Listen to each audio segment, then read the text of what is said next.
Philosophical questions.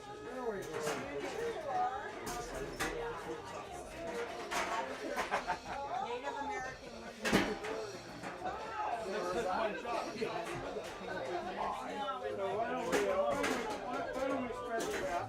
Which side do you want? What do you want? You want to see hear a picture of this shit? Are we sitting after he introduces us, or we walk up? No, I think we're gonna sit as we introduce. She decides to do. Yeah. Well, that's what Judy did. Here.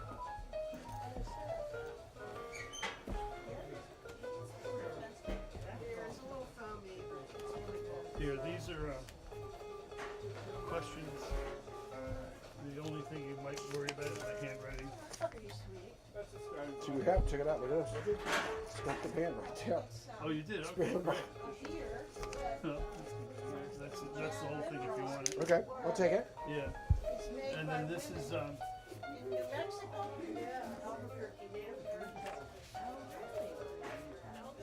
I'll do yours. I'll just stick with yours. what? I'll stick with note cards. I'm not dumb. You can't get any better than note cards.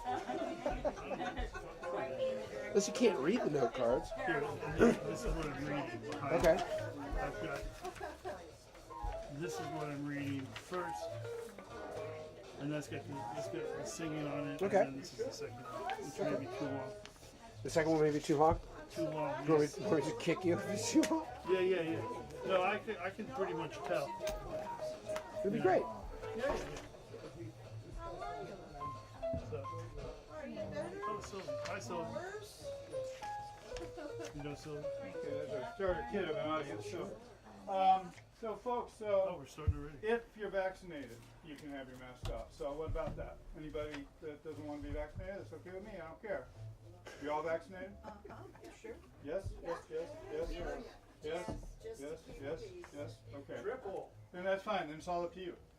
You put your mask on too, it doesn't matter. You guys, are you vaccinated? Okay, you're okay then. Robert, you vaccinated? I am. Twice boosted and I had it. Oh, just, you know. Yeah. Yeah, you Just had to do it all. didn't can't you? fucking get away from it. Okay, so we'll start in a minute or so. Okay. All right, great. And we do have cushions for the chairs that don't have them. So. We have Christians for this chair. Christians? We have Christians for this chair. That's right. It doesn't get any higher class than this place.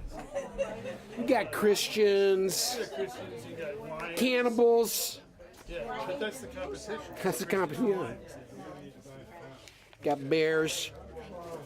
Got the bears and the Christians. If there's anything I can do, you know where it is. So you don't know Sylvia? What about Chris? I think I've met her before. But yeah, she's a writer as well, right? She's a writer as well. She writes. Yeah. Yeah, she's a poet, right? Yeah, she does the poetry stuff. Yeah. Okay. Yeah. She's like the Help ghost. Judy. Not that way. My sister Margaret used to go like this sometimes. She'd go, and then she'd go.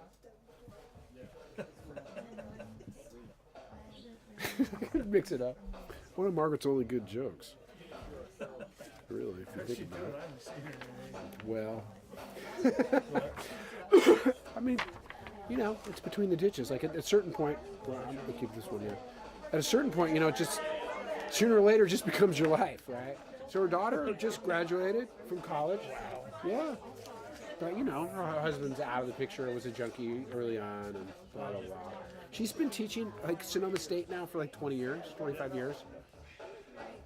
Unbelievable. Yeah. Well, you said you said you were 53. What? When you said today you're 53, Yeah. I was going, motherfucker. Right? How old am I now? Well, you have a 10 spot on it, right? How No, old? I am more than that. I'm 67. You're 67. Oh wow! All right. Yeah. Let's make this a good one. Yeah, I'm running out of time. Man. You guys ready to start? Sure. Ready as ever, I guess. So I'll turn down the music. I'm looking at a very hostile crowd here. It is a hostile crowd. You don't want anything else for our statuses. I'm gonna introduce them. Good, that's great. So we're gonna wait for whoever's in the restroom to come out because we need the cushions. It's There you Christina. go. It's Christina. We'll wait. Because we need the eggs. I just started squealing, Christina. Yeah, we'll wait till we get finished. I'll do the introductions. I told Lisbeth the other day that next week Dr. Phil is going to put a copy of my book under each chair. And she was going, really? I heard it helps with piles. That's all. I'm not. I didn't want to be the person to say it, but if Dr. Phil is endorsing it, Phil, yeah.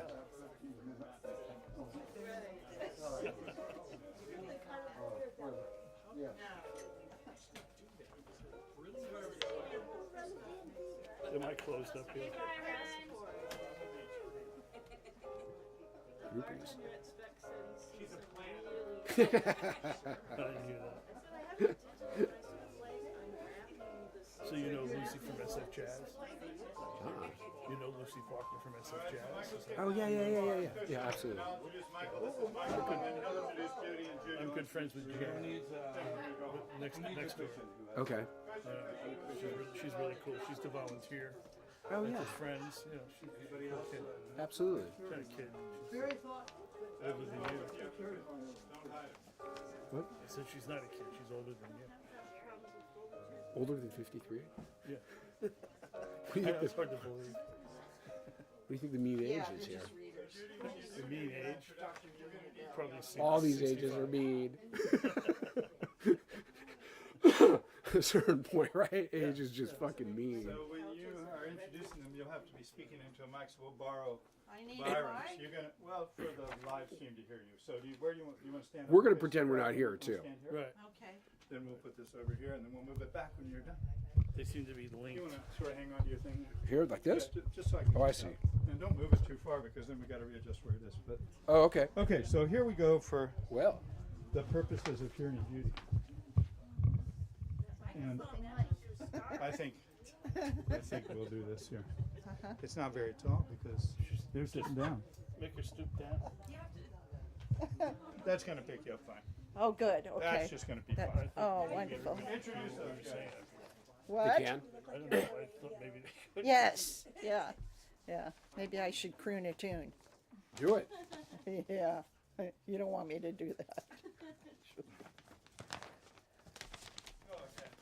Take it away. I've been given the task of introducing these two friends. And although I feel that they probably don't need any introduction, I'm going to tell you what they want you to know about them.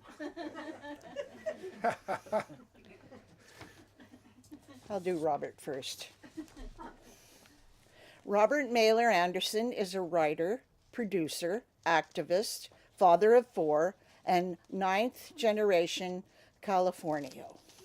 Anderson is the author of the best-selling novel Boonville, co-writer producer of the films Windows on the World, also made into a graphic novel, and Pig Hunt, the play The Death of Teddy Ballgame, and has been a contributor to the Anderson Valley Advertiser, among other numerous publications. Anderson was appointed by Governor Newsom to the California Humanities Board in 2020, is a board member of Penn Oakland, and on the advisory board of Los Sensationales. As a music producer, he has been nominated for 3 Grammy Awards and won 2 NAACP Image Awards. He was named a San Francisco Library Laureate 3 times, a member of President Obama's 2012 National Finance Committee, and the 2013 Colonial Standard Bearer for the Selkirk Common Ride, and received the San Francisco Arts Medallion in 2016. So That's too much information. That's our Robert. Half of it's bullshit. Yeah, well, Prove it. a man of many pursuits, many talents. Now, my dear husband, here we go. Byron Spooner is the author of Rounding Up a Bison Stories, Andover Street Archives Press, 2021. He is retired as the literary director of the Friends of the San Francisco Public Library, where for many years he produced literary events. He founded and edited the Reader's Review, the Friends literary blog, where he wrote about books, music, film, and book selling. His writing has been published widely on a variety of platforms and won honorable mention in the 2021 Dilly Down International Fiction Prize competition for his story, The Acrobat Rides the Horse in Sequins. He served on the San Francisco Poet Laureate Nominating Committee and the One City One Book Selection Committee of the SFPL, and on the boards of Litquake, California Public Library Advocates, and the advisory board of the Beat Museum. He is also an adventurer, a naturalist, and a partner in Andover Street Archives, brokering literary and cultural archives to university libraries. From 1982 to 1996, he owned and operated Books Revisited, an award-winning outlaw bookstore in San Rafael, California. Back in the 70s, he was a founder, editor, and writer of the Paper Tiger, an underground newspaper of the New Jersey Student Union. He lives with his wife, writer Judith Ann Bernhard, in San Francisco.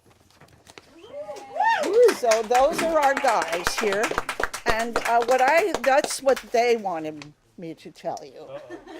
So what I want to tell you is that these two fellas have a friendship that is long and deep, and I'm sure you'll enjoy hearing from them. And I hope we can together celebrate their love for each other and our love for each other as well. Thank you. Thank you, Judy.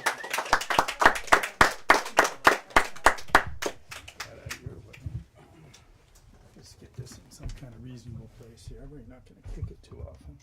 We're much better on paper. Too modest. Maybe not. We're writers, right? We're supposed to. That was actually just Yeah. sort of self-compliment. Probably gonna be. Just need us on paper. So are we audible, or do we have to lean You into don't have this? to lean. Theoretically, you don't have to lean. Can everybody in the back, Joshua Jennings, can you hear us? We're gonna put All right. you a little into this house speaker. So. Okay. Oh, okay. Good. So, but yeah, this like one the doesn't seem. gold-plated I know microphone. he gets a pretty one, but it know. doesn't pick up as well as that one. Yeah, You he's- get the he's- one that works. He's more You of a get the lab ones that man. looks I get the.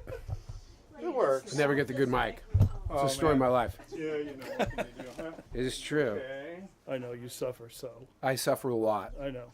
in broad daylight. Microphone looks Somebody, better. It somebody, looks better. somebody here has gotten a fly in it. Should I give you a fresh glass or something? What do you think? Everybody. Yeah, you don't want to fly. Yeah. Yeah, don't. I'm okay. Okay. All right. right. I'm gonna go back and make sure those are picking up nicely before you really get. So we should started. talk like this? Yeah, but wait Yeah. till I get there, because All right. you Okay. might run out of things. We might run out of things to say. It's true. I know that you can never It's know. happened before us. I've never Yeah. seen it. I've never seen Exactly. it happen. So we'll keep a tone. We'll keep a tone up. Keep a Right, room right. tone. Yeah. It's a room tone. Mood What? ring, room tone. Talk to you. All right, Eric. How you doing? Face. All right. Is that now? You're picking me up? All right. I don't want any fallouts. Okay. Robert, I'm here. This is me talking. That's pretty good. You're talking all right. I'm talking here. Walking. Talking here. Keep up the talk. Okay. I think that's gonna be. It is really nice to be here in a real bookstore in a real part of San Francisco with real people. I've been starving for this for Yeah. Good. a couple years. Good opening. In fact, Byron didn't want me to interview him. I begged. But no, it's really great. I really appreciate everybody coming out and Bird and Beckett doing this and you know, we're book people. We're writers through and through. Anderson Valley Advertiser, I noticed that they're selling it here. I started writing for that when I was like 15. And, we come from book people. I mean, And you've gotten better. We've gotten better? No, you've gotten better since you were 15. I've gotten better since I was 15. So. I peaked and I married my wife, and then, it's all been. But anyway, so are we good to start talking? Well, we can talk. You guys can hear us where they can't hear us at all. It doesn't matter. You want to should we put a little in Who cares about posterity? Yeah, I put a little bit on the. just a minute while we do that? We might as All right, we can keep up a little chatter. friendly as it can Yeah. be. Yeah. Without some juice in the speaker, nobody's going to hear anything. So let's turn it Yeah. on, Okay, that's true. and then we'll set a level for it, and then we really are ready. Then we're good. Is that good? Now we have to give him a second. Then you married your wife.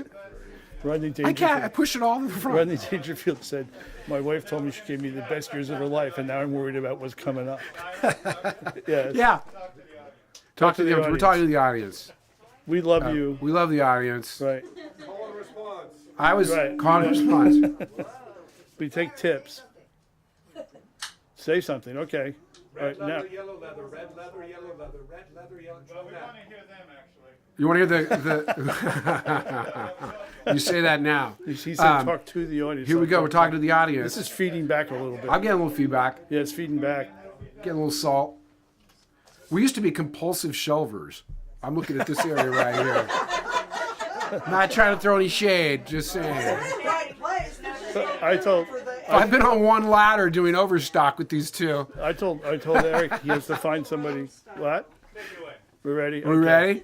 All right. Do you remember? I'm going to say, just to start off, I remember we had two young people working at our place. I had clearly entered my mid 20s. Just not to brag, I made it to 25. We had two people remember, and they were doing overstock and they were running fiction. They started giggling. We're like, what the fuck are they giggling at? And ball sack.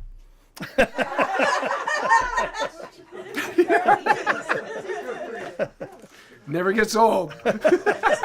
The young people I worked in Richmond really enjoyed Alexander Dumbass. They got a real kick out of that. You don't need a translation for that. No, you don't. A little closer. That'll keep the feedback at bay. Okay.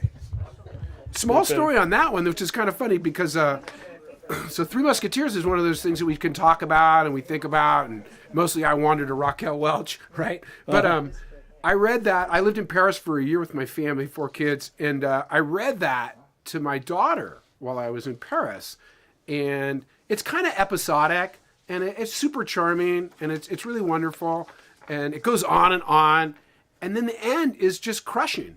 It's just absolutely crushing. It's an amazing novel, and it can only work as a novel because you get to the end, and that's kind of when he finishes saying what he has and is giving you this world.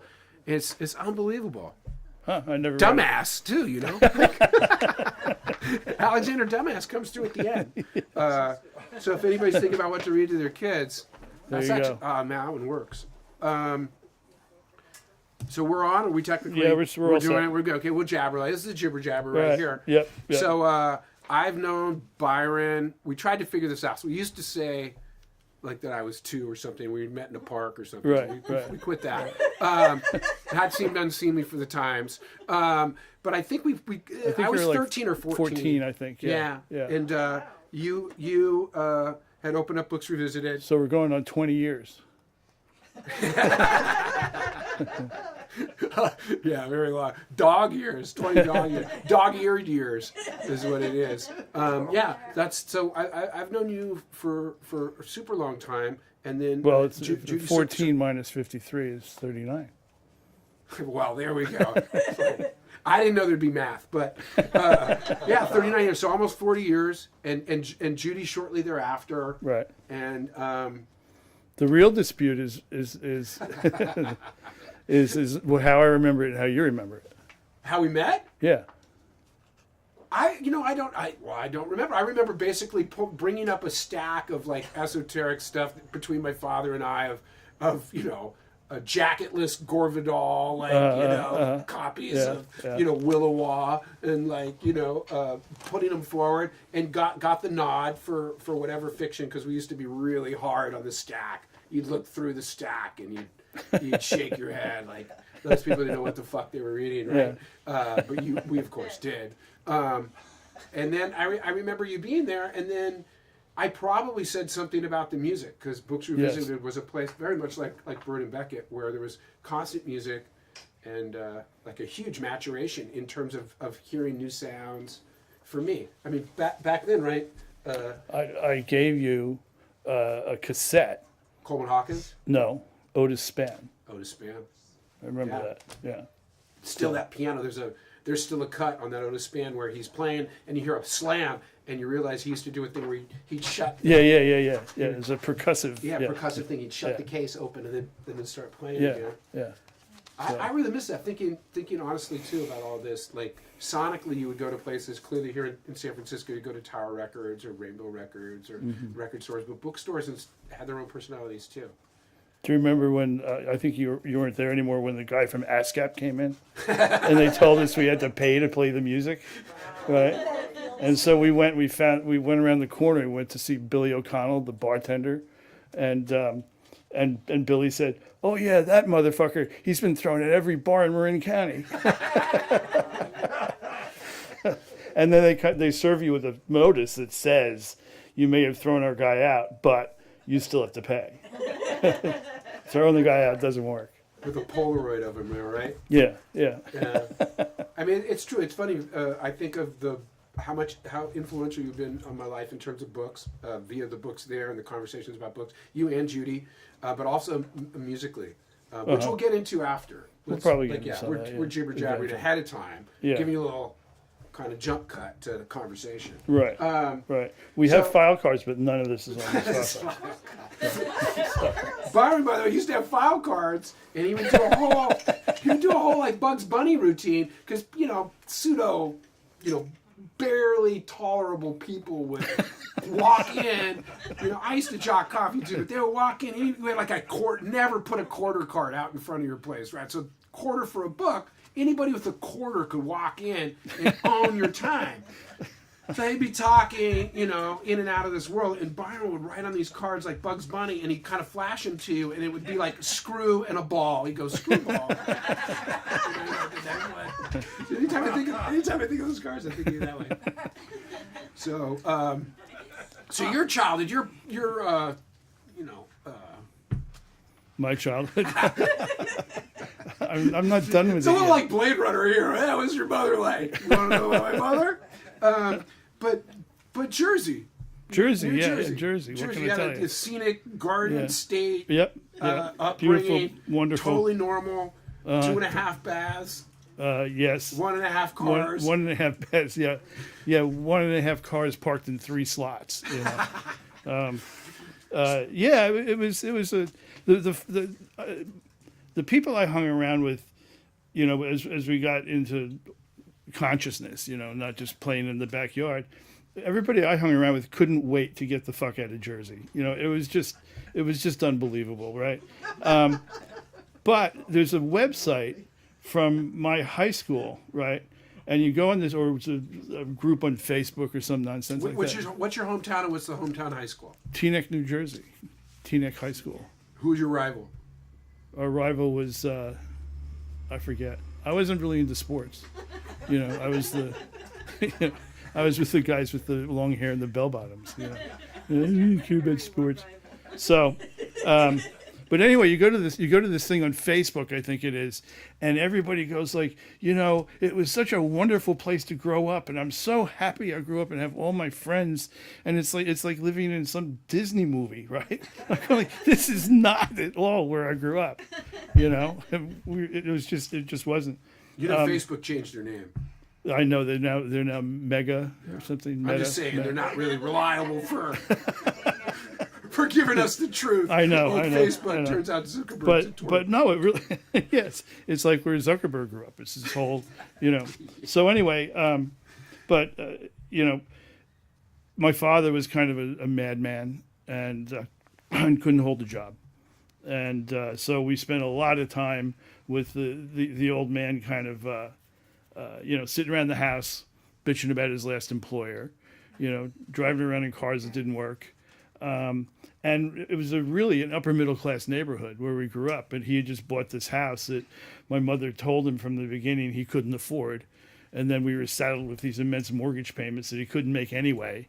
Right. And so, I was living in a neighborhood where when my neighbors, the kids turned 16, their parents would buy them a car, and we had these things like anytime company showed up, my father would say, well, just park it in the driveway, because he wanted people to think that he was driving this nice car that the company was driving.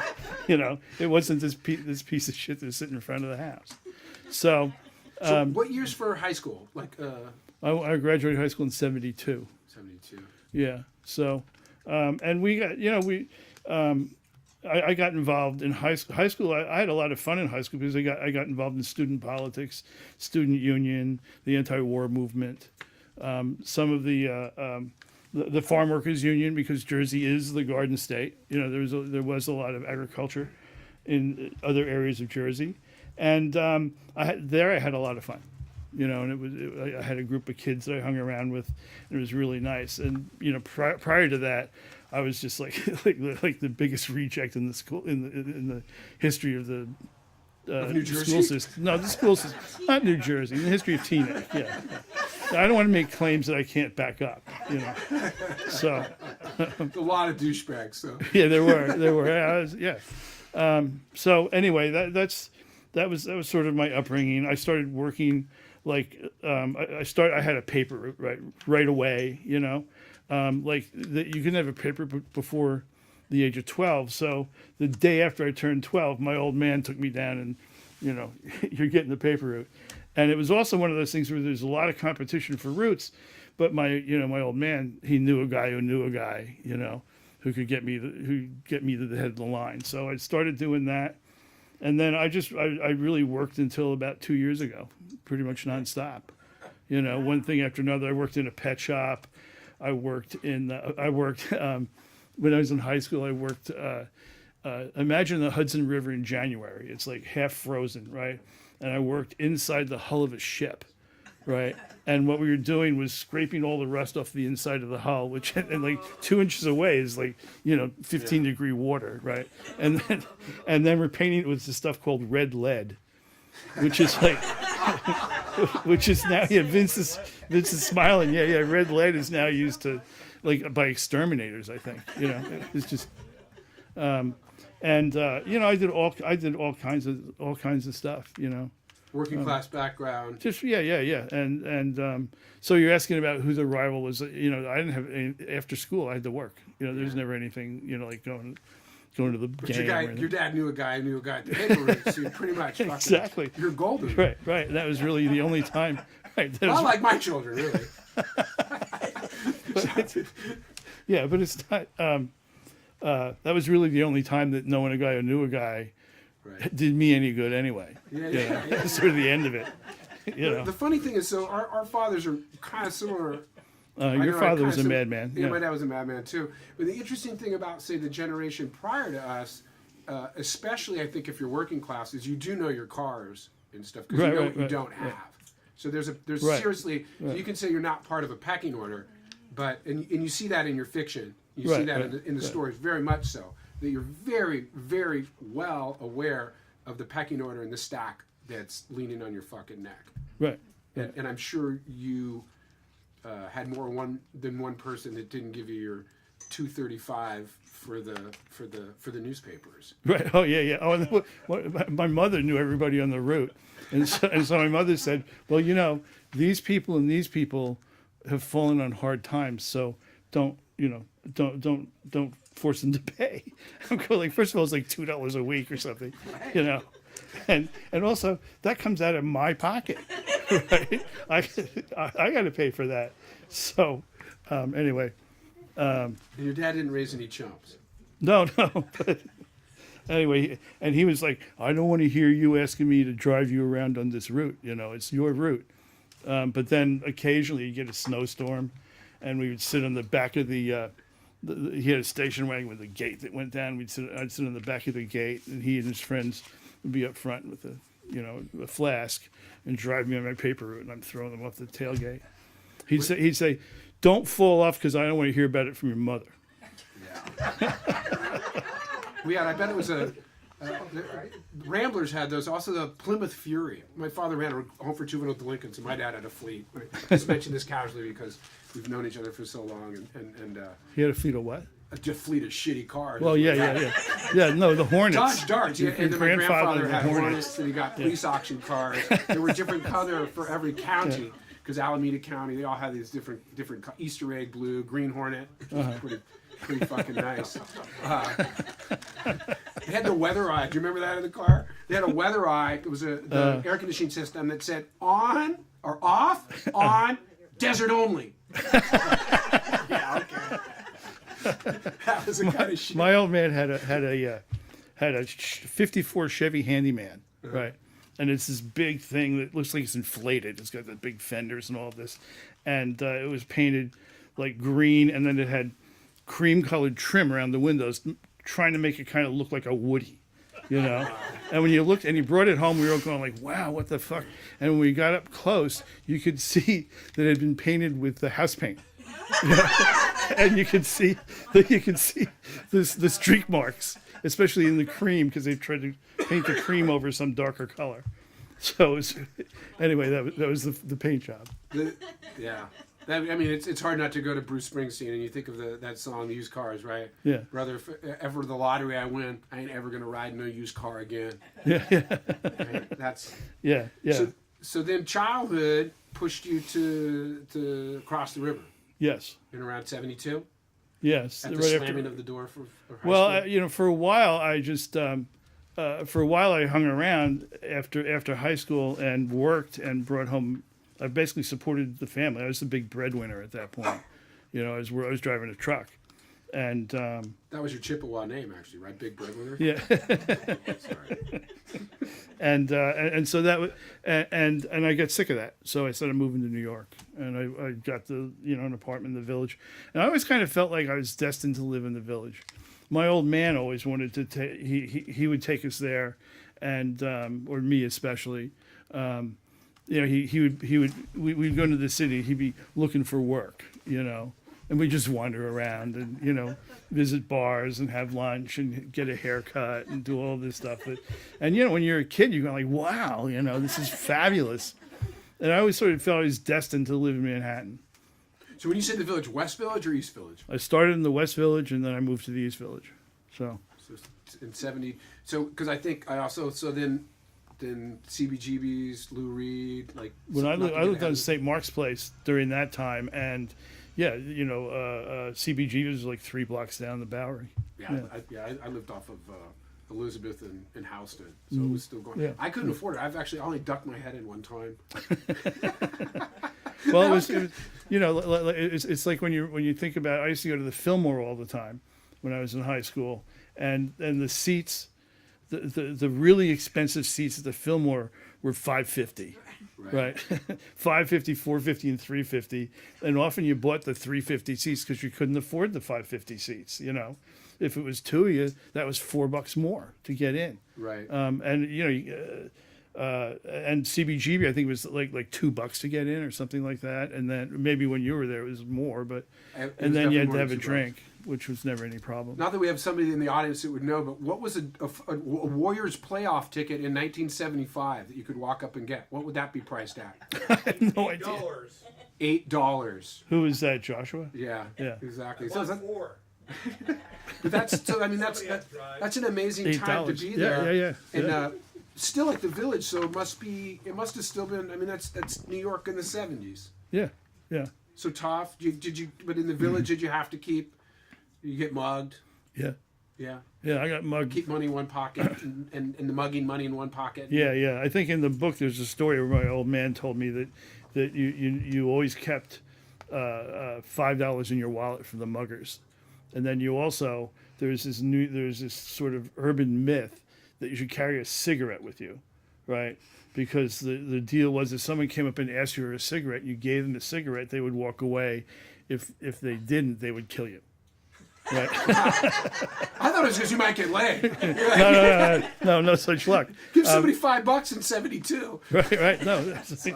But anyway, that was sort of the myth, and one of the tenets of my father's belief. He always carried around a cigarette. He loved stuff. Yeah, no, but he loved stuff like that. Like if you went and parked in a garage in New York City, right? And they go, all right, how long are you going to be? And my old man would always go, oh, half hour. And because if you tell them you're going to go to a movie, it's going to be 2 hours, they take out your transmission. Right? No, wait, it gets better. It gets better. They take out your transmission and they replace it with a balsa wood transmission. So you get halfway. You're in the middle of the George Washington Bridge, and your balsa wood transmission gives out, right? and then you're fucked, right? Like why anybody wanted our transmission, which didn't work half the time anyway, right? And how you would get anywhere in a balsa wood transmission, but that was his deal. So it was really great, and he believed it. He was like, oh yeah, and always tell him a half an hour. This is like, never tell him how long you're really going to be. You're on the inside. You're a wise guy. Exactly. All kinds of useful information. Yeah. My dad kept an extra, not a spare tire. He kept a spare tire that was flat and a rope. Because when we broke down or somebody else broke down, he would tie the tire with the rope to the bumper, and then you could have good contact without like bumper to bumper, and then locking bumpers. Didn't want to lock bumpers. Right, that's because that happens all the time. All the time. Well, it did. It's just a shitty thing. I think we were at the opera one night, and some poor schmuck, right, like fucking like broke down in front. We all had suits on. We just got in the back because we knew the drill. Like, right.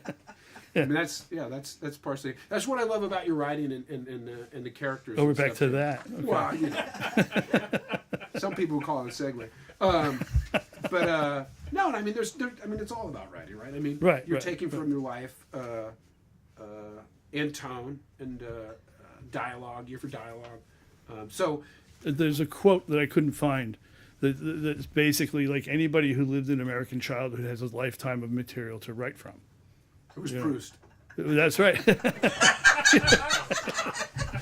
I don't know why I'm carrying myself out. No, this is dumbass. My nickname, by the way, used to be Stupid Ass Bastard. Remember that? Like, just not only in my dad's group, but it gets used to all this time. Stupid bastard. I called you a stupid bastard. I called you a stupid ass bastard. That's true. Stupid ass bastard, but it was a stupid bastard. Became briefer. Yeah. Byron before. I mean, just because we're swapping tails, this cracks me up. He used to tell me, and this might have been your old man too. Right. Yeah. He'd leave me in charge. Because clearly I was the kind of guy who'd leave in charge. And he said, I was the kind of guy that would leave him in charge. Every time, I say this to my kids too, for no apparent reason. I say, phone rings, answer it. Right. If the phone doesn't ring, don't answer it.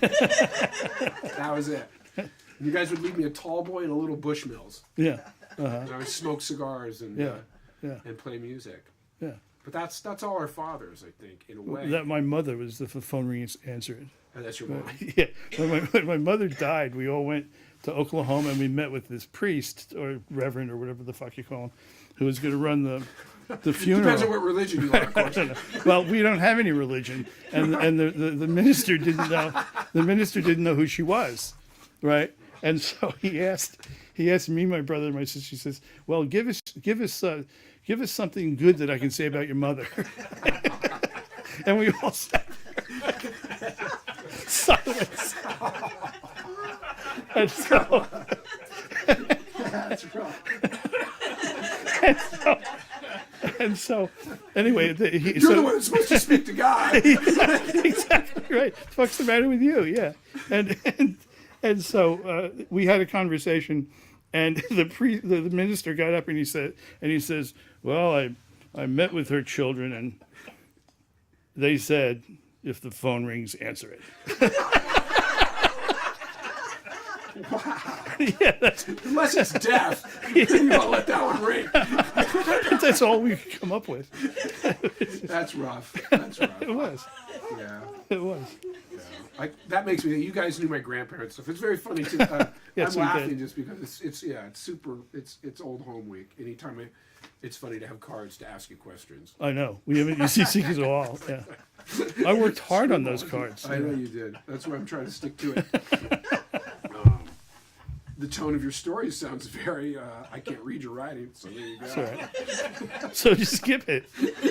Like all of you. So skip it. So when I think influences, and then we want to have you read a piece or something. But Okay. when I hear I had a really good segue in there, You- but no, never mind. Never mind. what's your work ethic? Skip that. Skip that. Do you write every day? You don't write. No, every day. I don't write every day. No, I write when schmucks like me. yeah. So yeah, fools. well, actually, that's interesting though. I mean, people like to do that. What's your writing routine? I write when the mood strikes me. You know, I sit down and I have an idea, and you know, I go until I stop. You know. So what? You know, I've now it's over and I'm done, and then I either pick it up again or I don't. I have like 10 million things that are a page and a half. You know. That just So when you say an idea, what do you mean by idea? Because personally, sometimes I'll have a conflict, two people will meet, or I'll have like a philosophical idea, or I'll think, you know, generally like, you know, what the fuck? Like, how can this be that someone can do this? And that's what passes for an idea for me sometimes, you know, or that's bit of a lot conflict. for you. Yeah. That's a lot for me. Yeah. No, sometimes I just think of I think of a funny line. Right. Right, and then I say, well, how do I get to that where it fits naturally into what I'm doing, you know? And sometimes that bears fruit, and sometimes you end with this funny line, and that's it, you know? But that's the idea. Right, and I always figure, well, I can incorporate it into something down the road, and then I forget about it. So To get here must mean something. right. So, but that's really, you know, it's just a lot of really. A lot of false starts, you know, a lot of like, this is a great idea. And then and I have a writing group that we go every 2 weeks and read our work. And they're generally, you know, pretty receptive to my ideas, to what I'm writing. But I can read a crowd, you know, and I know this didn't really work, you know? And so, you know, start something else. But I don't really have any habits, you know? Like I write with the TV on sometimes, you know, just For the real good ideas coming in. yeah, exactly. No, I like to have music or the TV or something. I noticed that because- CSI story that didn't Yeah. Yeah. into the collection. But it's sort of like I'm not really paying attention to it. It's just background noise, you know, somehow to. It fogs out all the other things so you can concentrate. Yeah. I listen to certain music, not just because. Can you write anywhere?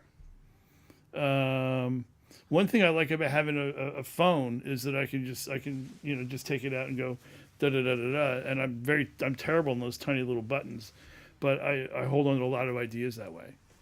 You know, like again the little funny line or something like that. It's better than carrying a notebook, but yeah, I can write. Before I sit down to write, I have a pretty good idea in my head of what it looks like, and that just goes on. That goes on. all the Does time. it look like that at the end? No. Okay. But the hamster wheel is always going. Right. You know. It's funny. I've heard before it said, and I think it's true sometimes for myself. So I'll ask you: is that you tell the same stories, or sometimes you work on a story not because you know it, because you still don't quite know what the fuck it meant, but it sticks with you. Yeah. And so you're really kind of hoping to flush it out Yeah. to a point where it does have a kind of resonance. Yeah. That's, I feel that yeah. in your work. Yeah. And a lot of it is, you know, Joan Didion said I write to figure out what I'm thinking, or something along those lines, and that's sort of like what I'm doing is you know, we think in words and sentences, but it's much vaguer than that. And then so when you finally get it into words and sentences, it's a very different thing from what you imagined in this kind of weird environment that's spinning around in here. Could you read us a passage of what's spinning around in there? As a segue, would you mind reading something? No, I don't mind. You know what? One of the things I get asked, and this is what I wanted him to ask me, and he didn't ask me, is how much of what I'm writing is like memoir, and how much of it is imagination. And it always is. A lot of it sounds like memoir, and a lot of it is, but a lot of it really isn't when it's finally done. Because when you're trying to write memoir, most of life is really pretty mundane, and childhood is very mundane most of the time. You're just going to school and doing shit after school, and so I'd be going along going, oh man, so I got to make something up here to make it move along, and that was a lot more fun too than trying to write something that hewing to the truth is really boring, I think. So especially Not for to that the Swedish guy in Narlsgard or whatever the fuck he was. That guy's just writing it down. Anyway, sorry. That's it. I was going to ask you that, just the self-defense. Swedish Mein Kampf, right? Yeah, The Swedish Mein Kampf. it is Mein Kampf. Yeah, It is. yeah. So Well, there's the other ones of the seasons too, right? Because no one thought of that before. right. Anyway. So please read us something. Okay, and Robert's going to join me on this. So. On the soundtrack. I'm the guy. He's the in car. soundtrack, yeah. The guy in the car. But anyway, but the point is that this is something that came entirely from my imagination. This is not something that ever actually happened. This isn't just modern times. You don't want to get sued. No. Okay. I don't want to get sued, but this is just the first half of the story because it's a fairly long story, and it's called True Believers. We're between towns the first time we hear the song, crossing endless wasteland, the road lit with my high beams and straight as your AA sponsor. Mojave vegetation, tough as nails, flickers by in black and white. She's chain-smoking my cigarettes and punching buttons like mad on my V8 Mercs Philco, searching the wasteland of the airwaves for anything she can endure for 3+ minutes. And just like that, it comes on and takes over. The radio isn't an inanimate passenger anymore, some apparitional glow keeping us nonstop company in between the silences. It's bigger now. It's a band banging it out live and loud from inside the dashboard, a thing we can't ignore. Ringing twin guitars jump-start it, back and forth, jangled and tentative, cross-hatched, searching for a path into the song. The drums come in, and they are supernaturally precise, markers suggesting where the path might be. Kicking over the rhythm, getting surer as each bar passes. Sneaking up behind, the bass jumps in, finishing the groove, nailing it, and you simply can't believe it wasn't there just a second ago. It motors along on all cylinders, so right, so complete. She's leaning forward, open-mouthed into the Philco's gaping open-mouthed into the Philco's green-lit dial. 1 second she's upside down with her all-stars on the dash, the knees of her stonewashed practically poking the roof, and next she's on the front edge of the seat like some fledgling on the rim of her nest. What the fuck is this? The Birds, she says, her first word in miles. Sounds kind of like McGuinn, but that's no 12-string, man, and I thought I'd heard all the Bird stuff. It's not the Birds. Sounds more southern, I say. Definitely not California. She gives one knobby, useless, tiny twist, hoping for a better reception, and with the other, turns it up a little, and then, when the vocal kicks in, a lot. Well, she was an American girl, raised on promises. She couldn't help it thinking that there was a little more life somewhere else. Proud and defiant, the singer goes after the lyrics, bullying it like a Harley scattering chickens, like he stumbled upon, at this moment, the main chance, perhaps the last chance, and he has bet himself that if he puts everything he knows, the rat holes, the endless road, the getting screwed on the money, the exhaustion, the sleeping in cars, the elation, the despair, into this one performance, that he isn't going to fail. He won't allow himself to fail. He's not going to fuck this up. Not this time. Just listen to him. After all, it was a great big world with lots of places to run to. Yeah, and if she had to die trying, she had one little promise she was going to keep. Everybody knows the Birds come out of California, I say, and she shushes me. She doesn't give a shit what everybody knows right now. She's riveted, and all I'm doing is fucking up her concentration. After a minute, along comes the chorus, and still she doesn't move. Oh yeah, all right, take it easy, babe. make it last all night. Well, she was an American girl. And the song roars on furiously. Another verse, another chorus. The singer never lets up on the gas. The band veers this way and that, threatening to run off the road at any second. But against all odds and all the laws of the universe, manages to keep it between the ditches, simple and perfect. She throws herself back against the bench seat, allowing the rest of it to blast her, abandoning thought and letting the music drive her wherever it takes her, knees pumping, shoulders moving in time. All I can see of her is her tight black curls flopping around her head, catching the light.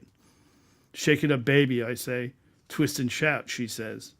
The vocal drops out and the guitars pick up again, bringing it home with a lonesome solo that fits perfectly with the lonesome darkness we're rocketing through, and then turns triumphant, suddenly shifting into overdrive, the top end, before fading out, the checkered flag. She turns the radio way down low, not wanting to sully the afterglow with whatever pop bullshit they're going to play next. She helps herself to another one of my Marlboros and lights it with a pink Bic.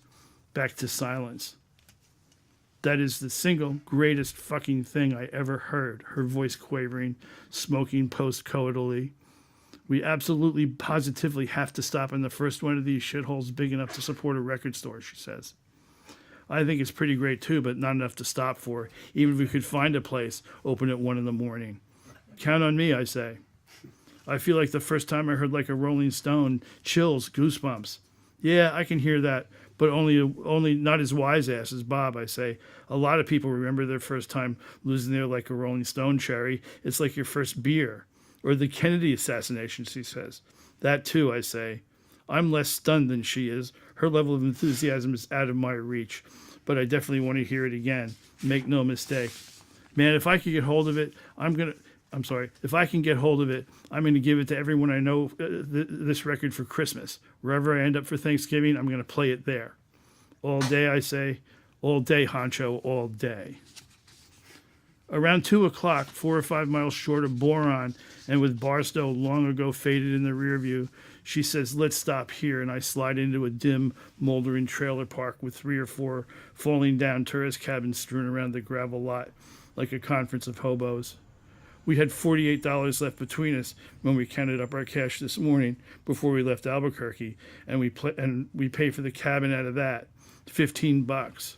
We filled the gas hog tank in Flagstaff, and it'll need it probably twice more tomorrow. Plus everybody's got to eat. It's going to be close. We spend the night splitting a 6-pack on the cockeyed yellow-lit porch in front of our cabin with the Merck's Philco playing, waiting for that song to reprise. It never does. Every so often I start the Merck up and let her idle a while so we don't run the battery down.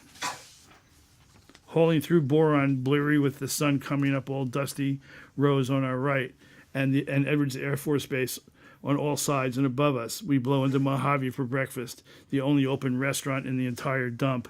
4 tables, 1 hungover waitress, airborne weapon systems screaming across the sky, sign-framed Jaeger 8x10s all over the place, plus astronauts major and minor. Miraculously, the Merc hauls us up over the Tehachapi Pass without unraveling. Then it's Bakersfield and up I-5. She never turns the radio off the whole time, punching buttons, searching, but they don't play the song again. I'm starting to think I imagined it, she says. Me too. You're no fucking help. San Francisco appears on the horizon around sundown, busted flat with nowhere to sleep. Thank you. And so what you figure out, you know, if you're not going to read the book, what you figure out is what she's going, no. Right. No. Spoiler alert. Make them buy it. Yeah. All right. Don't give I think I no created- spoilers. All right. So how many times have you driven across country? Never. Wow, good riding, good job. But I've driven that patch many times. Okay. So I know the landscape. So Yeah. But never the whole way. Never the whole way. Yeah. We've driven to Arizona many times. We've driven as far as New Mexico, and then in the east I hitchhiked up and down, from Maine to Florida and out to Ohio. I covered the whole East Coast thumbing. Did you used to pick up hitchhikers too? Would you do that? Nobody hitchhikes anymore, but I used to when I had a car. Yeah, I mean, not here, but in the East. But it was very common. You know, when I was hitchhiking in the East, you know, at an exit, an exit or a crossroads, there are sometimes 3 or 4 couples or groups hitchhiking at the same time, and you'd say, all right, we'll sit until you get a ride, and there's a whole queue to get to the good spots. Anyway, that was a good way to travel, but you get in trouble sometimes. I hitchhiked. A guy showed me a gun and told me to get out of the car when I was with this other girl. Yeah, that was a scary situation. I was like, no, I'm not getting. No, it's kind of the last thing I'm doing. Just getting out of this fucking car right now. I got picked up in Maine one time, and these guys said, and I knew we were going from point A to point B, you know, and there's this pretty straight route, and these guys turned off the road and into the woods. Yeah. And they start driving, and they're going, we're taking a little shortcut. And then they're talking about how they were mustered out of the army for being perverts and all of this. And, you know, it was just really fucked up. Yeah. And we were traveling on we accumulated our change over 6 months, and we just carried it in a big thing. And I had a bag of change, and that was my only weapon. I was going to hit him with a bag of change. That's good stuff. Yeah. But anyway, we pulled out of the woods, and it was a shortcut. You know, so like all that was, you know, so what, you know? Thanks for the ride. Yeah, great guys. Yeah. You know. Trevor's got a fucking that mouthful of nickels. Yeah, exactly. Yeah, I was raised on the preemptive strike, so Yeah. like you got to think about what you're really in for. When I was a really little kid in elementary school, these kids were bullying me because I was like the littlest kid, like in the school, and your name was Byron. You used to yeah, Byron, pal, right? And my old man told me, I came back to my old man. My old man said, what you got to do is you got to get a roll of quarters and hit him with that. And first of all, I couldn't figure out. I didn't know that he meant just put it in your fist and hit him with your fist. I thought you hit him like this with a roll of quarters. But I also couldn't figure out. You know, I'm in 3rd grade. You know, where the fuck am I gonna get a roll of quarters? You know, I've never seen $10 in one place in my life, right? And the bank was. You know, my mother had to drive me to the bank. You know. And then if I went with $10, where'd you get the $10? What are you doing with a roll of quarters? No, you're not going to hit somebody with that. You know, so it's a completely impossible solution. Guys at my dad's group home showed me how to get the quarters. The muscular dystrophy things by the cash register. Jerry's kids supplied me with a lot of quarters growing up. Yeah. Newspapers. So you could remember the old newspaper things. You could up and do those. Yeah. Anyway, We used to when I was in the PAL. We figured out how to police athletic league. The police athletic. Yes. We figured out how to jimmy the Coke machine. Oh yeah. You know, you learn more about being a criminal in the PAL than you do anywhere else. The one at Cloverdale, so they had the Coke machines. The best way to rip those off was the ones that go sideways, the really old ones. Uh-huh. Guys would just have a bottle opener. Right. Oh yeah, we used to do that. Yeah. That open, get but if half you didn't of want everything. Coke, right? If you didn't want Coke, you wanted money. Yeah. Right. You had to jimmy the thing to get it Well, out. you had to sell the Coke. Mixed with orange knee high. Well, with the PAL, what they were doing, we were right along the railroad tracks, and what the cops were doing was they sent the kids down and they stole the radios out of the locomotives, right? And there were apparently these very specialized, expensive radios, and so the cops would give the kid like $10 for one of these radios, which was a lot of money then, right? And then they would be selling them off somewhere else. So the whole thing was this whole den of corruption that was called the Police Athletic League. Surprise, surprise, shock. Yeah. But that has to do with like your stories too, like the idea of striking it rich or what can you do for money, and nickels add up, right? Right. Getting a Bison, like we're gonna, right? Like that's a big idea. Yeah. A big idea. So, anyway, I think the story is about when you didn't have as many choices. You're in your car, and at that time, all you had was on the AM radio, and there were like 2 stations that played anything worth listening to. which had its advantages were that you experienced all kinds of new stuff because you couldn't say, well, I only listen to, the Dead and put in a disc and just play it, all day. You had to put up with all of this, the Archies and all this bullshit. And then, and then, I hear Jan laughing. And to get to anything good. And it was a uniformed response, right? You could talk to anybody, anywhere, at any truck stop for the most part about what's on the radio. 5 different stations. Right. Yeah. Same with writing and stuff too, right? So the sonically, because you can hear it in here. And you sang it good. Oh, thank you very much. Sure. You're good. So Dylan, how big was Dylan? Like, who were the bigger influences musically, and then musically on your writing? Like, how do you 2-part question? 2-part question. Yeah. Well, I've always been a big Dylan fan. Yeah, and that was actually, like I said, was like breaking your like a Rolling Stone cherry. I broke that cherry on WABC AM in the Northeast. It's 50,000 watts out in the middle of the Meadowlands, blasting this stuff. And the signal was so strong that when you're going down the turnpike, no matter what station you had on your AM radio, WABC just blasted out of the speakers. It had nothing to do where you had it on the dial. And so for about 2 miles around, that was the only thing you could get. But anyway, that's where I first heard Dylan. I heard like a Rolling Stones, the first thing I heard, and I was like, wow, fuck, I mean, Bruce Springsteen said that first snare snap is the door to your mind being kicked open. And I was like, wow, this is fucking music. My old man played music all the time. We always had music on in my house, but it was the big band, which was really fun stuff and great stuff. But he was also into like the 1001 balalaikas, and shit like that, He liked the unusual stuff, Right. Like guys playing, ringing bells and shit. And he put that on during dinner, and so I grew up with that. So I think I got pretty open-minded from that. Like you can really, if you can play 1001 balalaikas and sell it to somebody, it's a pretty open market, It's pretty I like endless. the way everything goes back to the sales pitch. I like that. How do you get a fistful of quarters? I remember hearing that too. Actually, in Bolinas when I was a kid, I remember hearing, how does it feel? Like as a kid, just being like, holy fuck. Yeah. Like I just, It feels like I want to get the fuck out of here. Well, yeah. That's the whole thing. He's mocking you. Yeah. Dylan was mocking me. Yes, of course.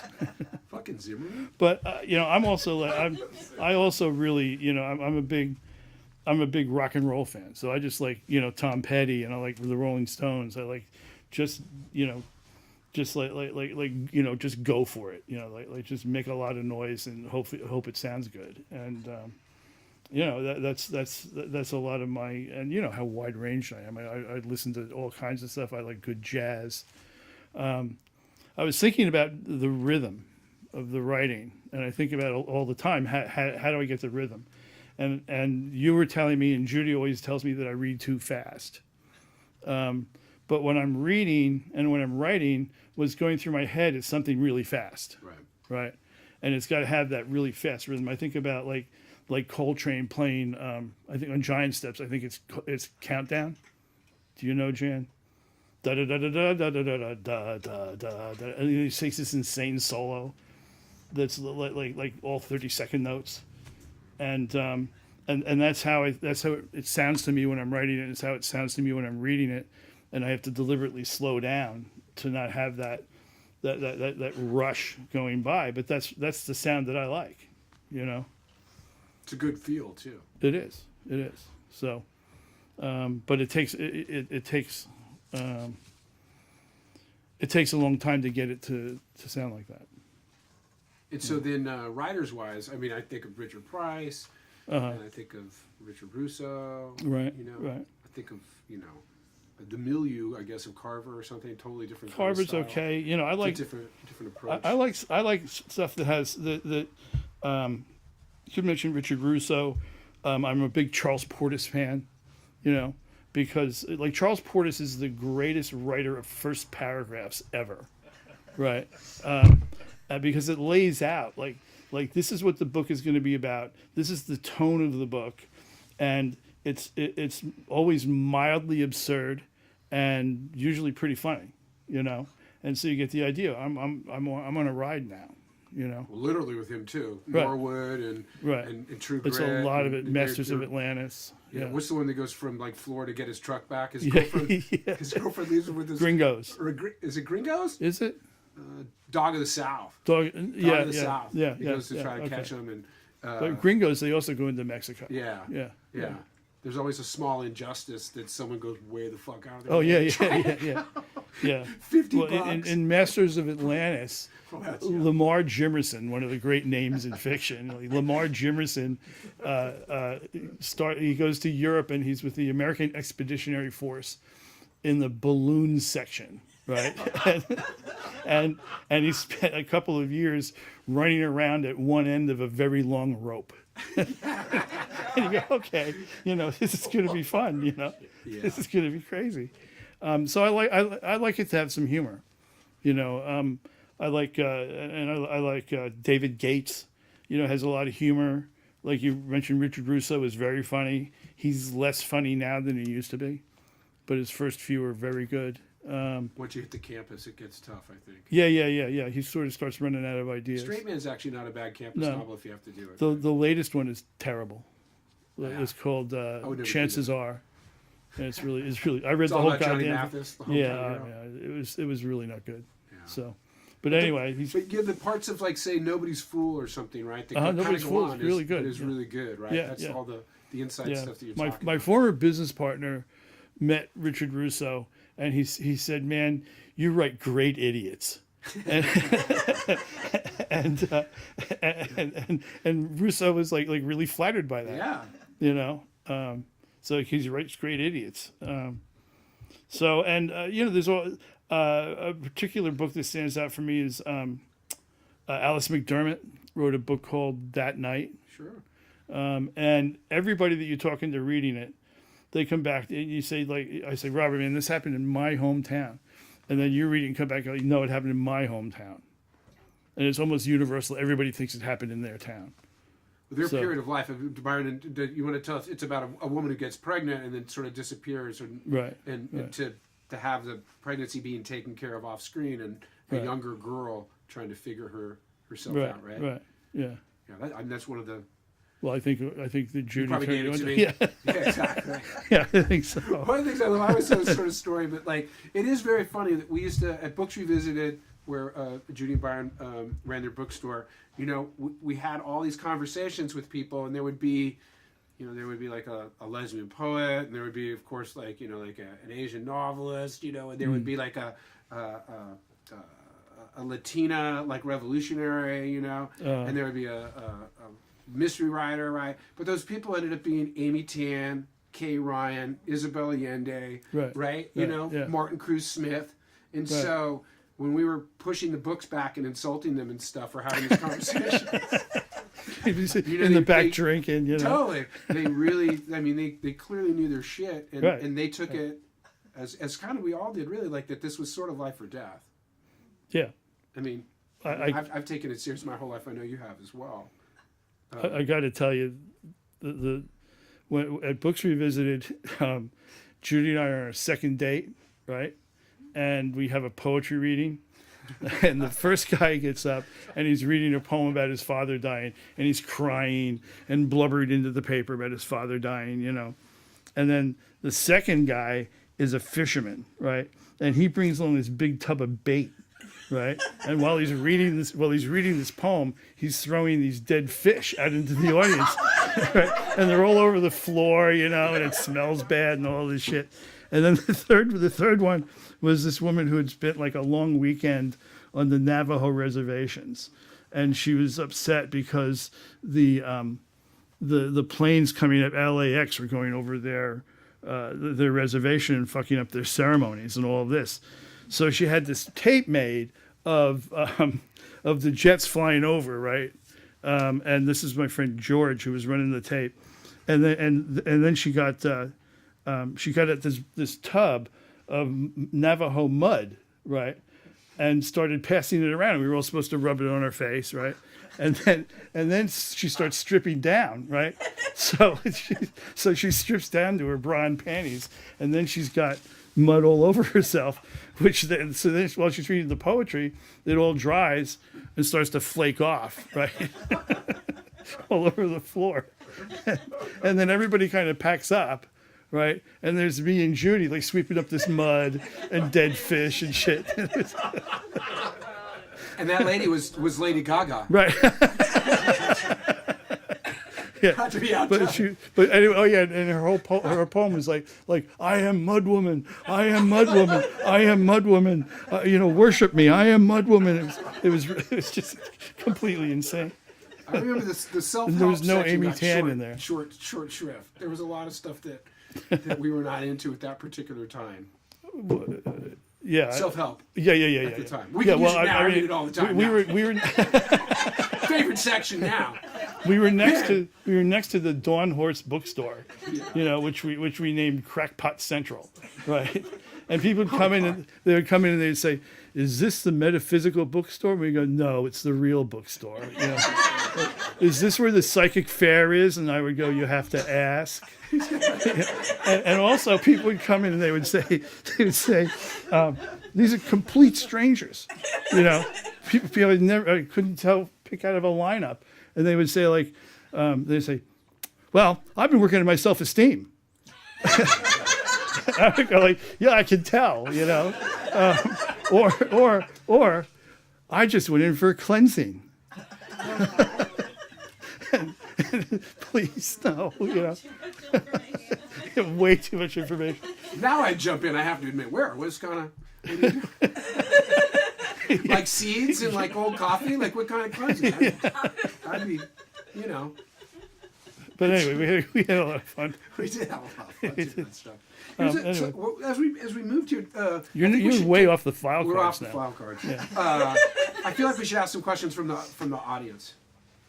Really, we're that far along? Well, yeah. All right. Yeah, we are. Unless Fine. Yeah. Did you raise your hand? No, I was throwing the cards over my shoulder. I just wanted to point out that your nonfiction stories are pretty fucking great. So that thing you said earlier about memoir of life being boring, I don't know, Byron, maybe it was just your childhood. Well, true. It takes it's hard to, yeah. A lot of this stuff is sort of inside jokes, and it's hard to set it up, and have it come off. I've written a lot about my father, and being in front of the writing group, I heard, people said "Wow, I really hate this son of a bitch," and it was very useful to hear that, because that's not what I wanted to get across. I wanted to get across like being dysfunctional can be a lot of fun. And it isn't, and I wanted to counter all of that stuff, oh, he comes from a dysfunctional family, oh, yeah, so what? Every fucking family is dysfunctional in some way, so try to enjoy it. But a lot of stuff that we used to do, is now is just sounds, and stuff my old man used to, stuff that I used to do, just sounds mean today, it's sort of mean though. Well, yeah, but really, as a country, we're losing our sense of humor, right? Yeah. And so stuff that's mean, it used to be some people laughed at mean stuff and some people didn't. And that was separating the sheep from the goats in some way. But now it's just like that's not funny. It's you go well, yeah, it is. I'm sorry, but it is. But it's not. It's really not, not as many people think shit's funny as there used to be. Well, there's a kind of tragic. Well, you think shit's happening. Funny. I think things are funny, but I laugh at Flannery O'Connor and stuff too. I realize that it's she a laughed at sad herself. tragedy that we're laughing at, and that that certain people laughing are again, we're laughing at a kind of inside joke of tragedy as well. Right, right. And then when you're coming from a sort of underclass, it's a strange laughter. Because the joke's also on us. Yesterday on the news, a lot of people. But yesterday on the news, they had this photographer was trying to take a picture of who is the quarterback that won the Super Bowl. For the Rams, Summers. beat Right. LA. I kept Right. blocking it out. Summers, right? He's trying to take a picture of Summers, Stafford, whatever, whoever it was, and the photographer, falls backward off the thing, and and I started to laugh, like he fell off the stage, and then they go, and he fell almost 6 feet. And then they lay it on again. They say he may have broken some bones. And I'm going, all right, it's not funny anymore. But it was sort of like they really kept the pressure on until you couldn't laugh at it anymore. And the oldest joke in the world is a guy falls down. Right, and people are a pratfall, correct, and people laugh at a pratfall, and it's sort of like they made it clear. I'm not quite sure how that this is a sad thing. You're not supposed to laugh at this guy falling off the stage. Yeah, little man tries to hit the big man with the sack of flour. Right. Yeah, but that gets into it, like underclass. Right. Epic Oh underclass. yeah. That's So there's a point when the laughter stops. Yeah, I know. Tragic. But also there's also this thing that they should have had a railing, and the motherfucker fell off the stage. We were again like one of the things that's interesting. This is we should probably stop tape. But I mean, context is one thing that's that has gone out, and then it's very interesting to see who gets to create the context. Right. Right. And it isn't white straight males anymore of affluent class, or it is actually, but it's maybe changing a little bit, or the questioning of it is happening, which is relatively a good thing, but it is a reckoning, and they're not necessarily, it's not going to be right, or it's not going to fit all sizes right now. Mm-hmm. And so when you come from another place with a set of context, it gets difficult to tell those jokes, or why it's funny at all, and the words and the context can't be moved forward. I mean, that's what I find, that the circumstance is impossible almost to tell the current generation or past generation. I mean, again, that's just something for me with children and people passing away, and like why I can laugh with you guys and be very free and be myself is because I know the context that I'm coming from. Right. But if you don't, it's very important to either try to express that or to just sort of to back off. I had a little, the other story that I was going to read, but we're out of time, is written in 1963. It's written about 1963 in the language of 1963, right? And there isn't a word in the story that people weren't using in that time, and language was different then than it is now. And the boy has a friend, and the friend is a black kid that moved down the street from him, right? And it really doesn't figure into the story very much, except that and so in the story he's referred to as they're referred to as a Negro family, because in 1963 that was the respectful term for African American people, and it's never really been a derogatory term, but it was the respectful term. So I sent it out, and this place in England picked it up, this place called Litro. And they said, well, we really like the story. We want to print it, but we want you to change it to Negro to black. And in 1963, black was an insult.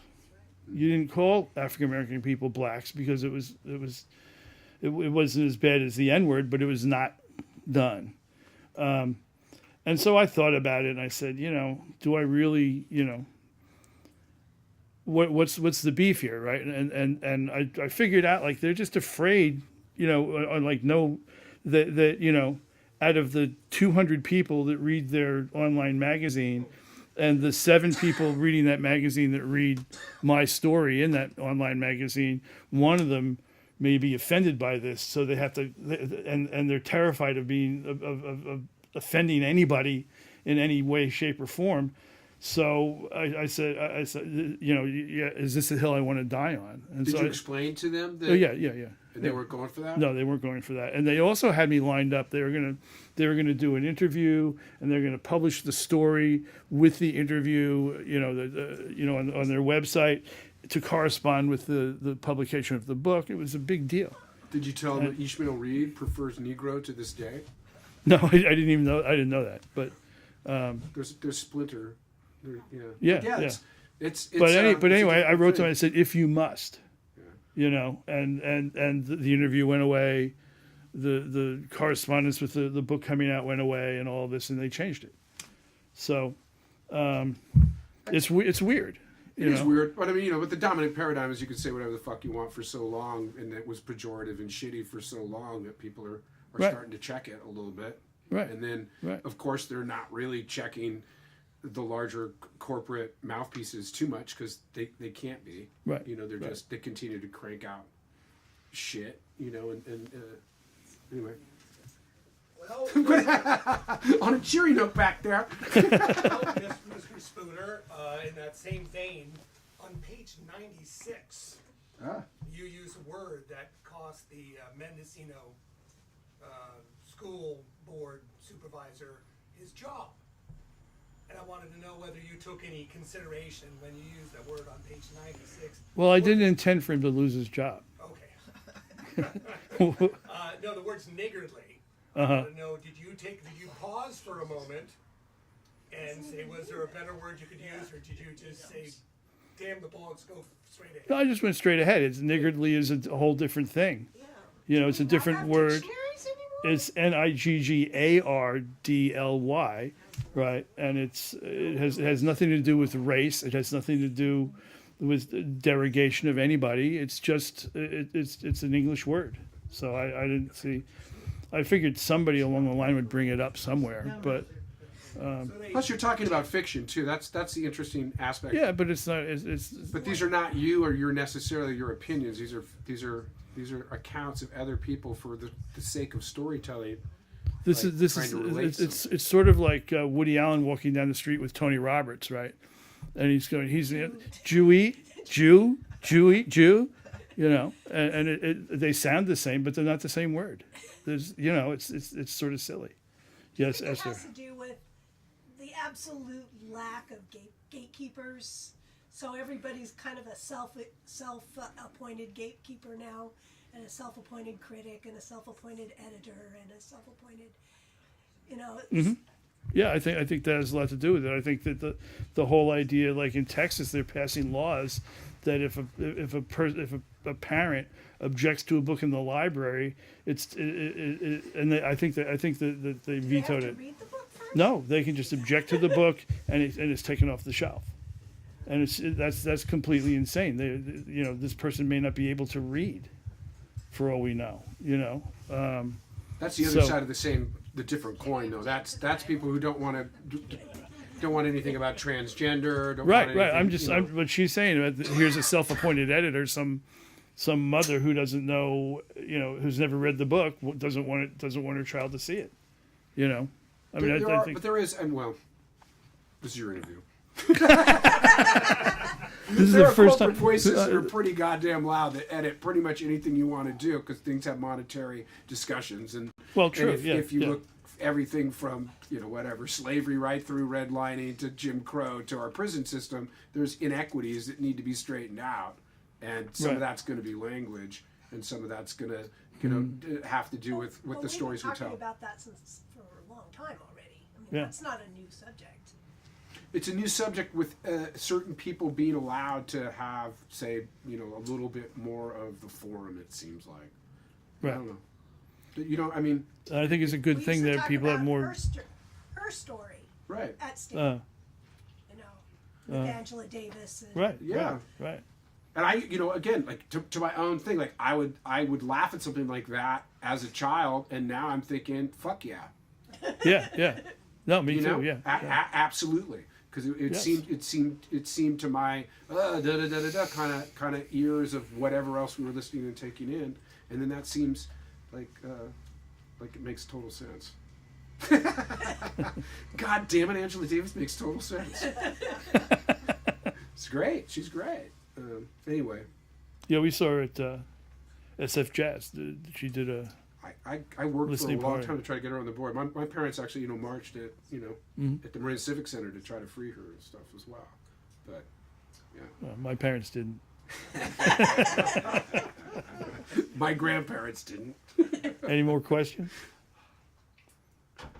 Yes, Claudia. Do you research, or do you just use your own inherent knowledge about like driving or any other subject that comes up that you include in your writing? I fact check myself as best I can, you know. So usually I'm writing from my own experience, but yeah, I do. It's very easy to do research now when you're writing, because you can say, you know, you're already on your computer, so you go like, you know, what does this mean, or what year did this happen, or whatever. Who recorded this song, and it's right there. You don't have to get up to do that kind of research. So I had something else, but the bottom dropped out. So Did you miss the in-between time? You used to tell us at a bookstore that you had a bookseller that told you that you keep things sloppy because someone will pick something up and look over there and say, "Oh, here's the book I wanted." Right. So like when you're looking something up in the dictionary, sometimes it's all the thoughts you have on the way. Right. Right. To the encyclopedia or to the. Do you find you miss that? Maybe go see. The other thing that happens, I remembered what I was going to say. The other thing that happens is I use a word, and especially in the writing group, people go like, you know, nobody's going to know what that is. You know, and, you know, no, you know, nobody reading, they're not going to know what that is. I'm going. They're sitting there. They're probably sitting at their computer within 2 feet. If they want to know what it is, they can look it up. I'm not gonna. Yeah, there you go. Everybody's got one. Yeah, exactly. So you don't know what it is. You have no excuse if you really want to know, or you can just skip it. You know. And it's not your business. Right. Like if you don't understand what I'm doing, I'm not. You know, these are not like, you know, advanced physics or something. You know. So you choose the right word, and then they have to figure out what it means. I think we're getting that flash. No. Oh. It was an accidental shut the fuck up signal. Any other questions? Love the book, Byron. It's great. Yeah. Really awesome. Thank you. Thank you, Byron, so much. Thank you, Judy. Thanks, Bird and Beckett. And the book is for sale. Right. Are you going to sign some for people if they I'll sign buy them. Sure. I'll sign 'em. Yeah. Will you cross out words we don't like in there? Yes, I will. Thank you, Eric. Is Michael still here? Yes, sir. Michael, thank you you. very much. Thank you, Judy. Thank you, Robert. Thank you all for coming out tonight. It's fantastic to see book people and Yeah. real is, people, yeah. flesh and blood. Thank you. Great meeting of the somethings. Thanks, bud. Always good.